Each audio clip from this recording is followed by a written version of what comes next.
이주에 돈 되는 정보, 이주엔 머니. 네, 여러분 단통법이라고 들어보셨죠? 그렇죠. 네. 보조금 주는 걸 제한하는 거 아닌가요? 맞습니다. 그런데 이 단통법이 7월 22일 폐지가 됩니다.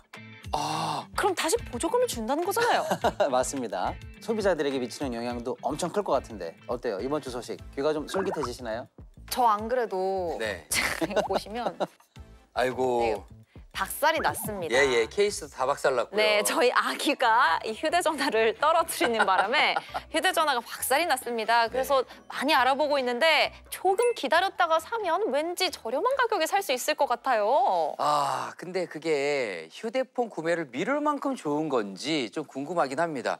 일단 단통법이 뭔지, 왜 폐지하는 건지 좀 궁금한데요. 예, 단통법 좀 줄임말인데요. 네. 원래 풀 명칭은 이동통신 단말기 유통구조 개선법. 복잡하죠?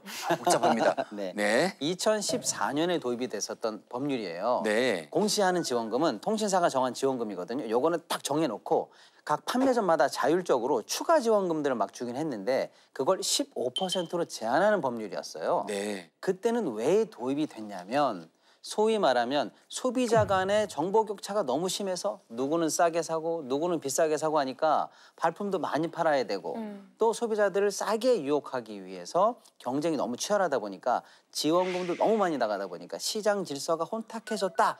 이런 이유로 그때 당시에 입법이 된 법률인데요.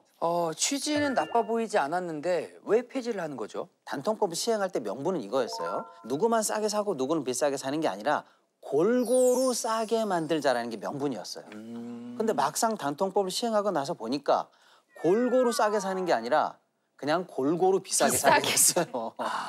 단말기 구매 비용을 보잖아요. 2013년에는 8,172원이었거든요. 네. 근데 2018년에는 35,223원을 기록하면서 급증을 했어요. 그래서 2013년과 2022년을 비교하잖아요. 무려 3배 이상 는 것으로 밝혀졌습니다. 오히려 3배 이상 지출을 해야 되는 그런 상황이 발생이 된 거네요. 네, 맞습니다. 단통법 시행하고 나서 통신사라든지 제조사 간의 마케팅 경쟁이 상당히 위축이 됐어요. 결국에는 보조금이 축소되고 소비자분들의 혜택은 줄게 됐습니다. 유통시장의 유연성도 좀 저하됐고요. 시장을 저해하는 구조적인 한계로서 이게 단통법이 존재하고 있다는 비판이 꾸준히 제기돼 왔습니다. 2024년 12월에 정확히 국회를 통과해서 법률은 폐지됐고 6개월 정도의 유예기간을 거쳐서 이번 7월 22일이면 드디어 11년 만에 단통법이 다시 폐지되게 된 겁니다. 조금 노골적이지만 아주 단순하고 명확한 질문 한번 해보도록 하겠습니다. 단통법이 폐지되면요, 휴대폰 가격이 저렴해지는 겁니까? 이게 제일 궁금했습니다, 사실. 네. 네, 이건 경쟁의 정도에 따라 달라지죠.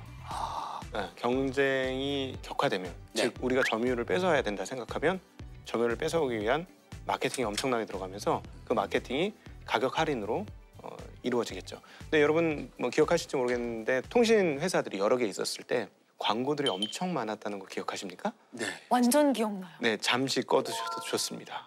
그리고 해변에 어떤 젊은 소녀가 왔다 갔다 하고, 네네. 네, 그래서 뭐 CF 스타도 탄생하고 막 그랬잖아요. 네. 막 토마토로 예. 막 엄청 많은 그런 광고도 있었고. 네, 예. 요즘에는요. 없어요. 사실 통신사 광고 TV에서 본 기억이 네. 잘 없어요. 왜냐하면 이게 딱 이렇게 3사 체제가 딱 굳어지면서 경쟁할 필요가 없었어요. 마케팅을 안 하면 그게 그대로 다 마진으로 넘어오게 되거든요. 경쟁이 사실상 멈춘 상황이었어요. 네. 그래서 특별히 고객을 위한 서비스나 다양한 마케팅을 할 이유가 적었었는데 이제 단통법이 풀렸지 않습니까?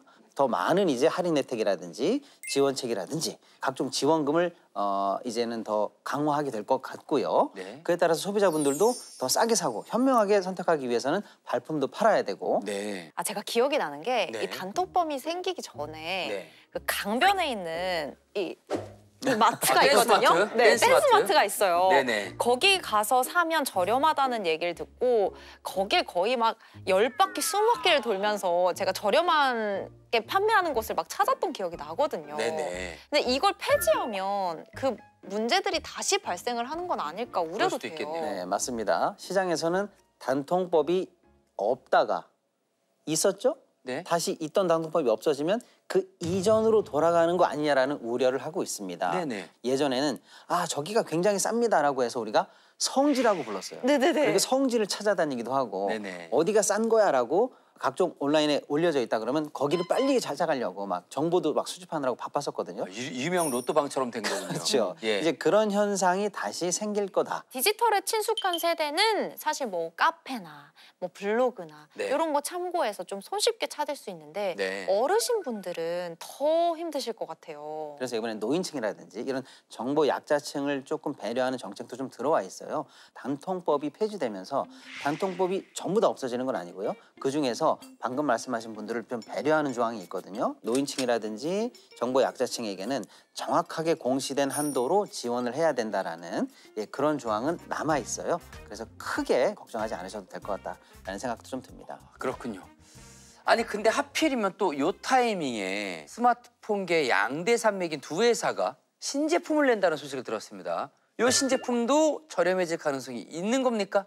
네, 저는 충분히 할인도 될 가능성이 있다 이렇게 생각을 합니다.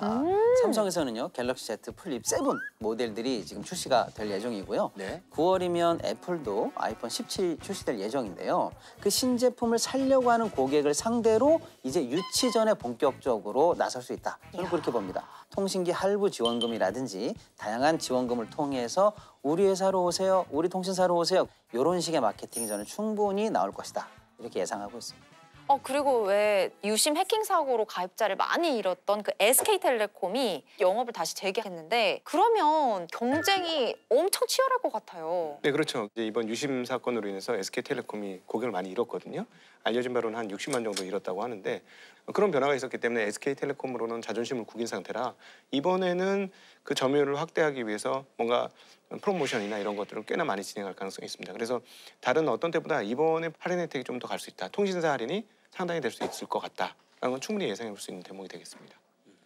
해킹 사태 이후로 SKT를 떠나신 분들에 대해서 위약금이 면제가 됐었거든요. 그 면제된 기간이 바로 7월 14일까지입니다. 그러면 7월 15일부터는 뭐냐? 이제는 새 고객을 유치하겠다라고 하는 의도가 분명히 읽히는 거죠. 네. 그 새 고객 유치의 핵심적인 포인트가 뭐냐? 삼성의 갤럭시 신제품을 통해서 신고객을 유치하겠다. 이게 딱 읽히는 대목이거든요. 그래서 이 신제품을 통한 새로운 마케팅, 또 그로 인한 경쟁이 점점 치열해질 것이다. 이렇게 현재 예상이 되고 있습니다. 이미 단통법 폐지와 관련해서 우리가 소비자로서 어떤 혜택을 받을 수 있을까 충분한 정보가 있지만 이 정보 진짜 중요합니다. 우린 이제 어떤 뉴스를 봐도 경제와 연관을 우리의 통장, 계좌와 연관을 지어야 하잖아요. 그렇죠. 자, 부장님, 단통법 폐지되고 해킹 사태가 어느 정도 마무리되어가는 이 시점에서 앞으로 주가, 업계 상황 어떻게 될까요? 그 공정거래법 또는 독점금지법이라는 단어는 한 번씩 들어보셨죠? 네. 네네. 이 독점을 가장 좋아하는 주체는 누굴까요? 기업입니다. 독점을 할 수 있는 기업은 독점이란 말을 가장 좋아해요. 네. 아, 예, 그런데 이제 그게 반대말이 경쟁이죠. 예, 지금 이 상황들은 3사의 어떤 독점 체제에서 약간 경쟁 체제로 가는 거니까 기업들 입장에서 좋을 게 없어요. 뭐 단통법 폐지로 인해서 뭐 뭔가 활발해지고 사람들이 왔다 갔다 하고 이러면 좋은 거 아니냐? 아닙니다. 마케팅 비용을 많이 쓰게 돼요. 이게 돈을 쓰면 이익이 줄어들죠. 네. 그렇기 때문에 이거는 주가는 좋지는 않습니다. 그런데 이 통신 사업이라는 거는 기간 사업처럼 고정된 사업이에요. 갑자기 확 바뀌는 사업은 절대 아니에요. 그러니까 고객을 좀 뺏긴다고 할지라도 매출과 이익이 갑자기 하루아침에 절벽으로 떨어지고 이런 일은 절대 없습니다. 네네. 그래서 이 회사들은 다른 어떤 회사들보다도 그 이익 가시성이 높고 이익을 예측할 수 있고 그리고 또 배당도 그래서 꾸준히 주는 회사들이 바로 이 통신사들이에요. 그래서 이 경쟁 체제는 기업들한테 좋지 않지만 지금의 높은 배당률은 향후에 주가에는 굉장히 긍정적일 수 있다. 이렇게 예상해 볼 수 있습니다. 아, 그렇군요. 그런데 예전에 단통법이 없던 시절에는 쓰지 않아도 되는 돈을 최근에 많이 쓰고 있어요. 뭐냐? 우리가 AI 시대를 맞이하고 있어요. 네. 그래서 AI 시대에 뒤처지지 않기 위해서 AI 관련한 어마어마한 투자를 현재 해야 되는 상황이 있습니다. 또 하나는 뭐냐? 이번에 해킹 사태를 봤잖아요. 그래서 다시는 이런 일이 일어나면 안 된다라고 해서 정보보호 시스템에도 앞으로 돈을 더 많이 쓸 예정이에요.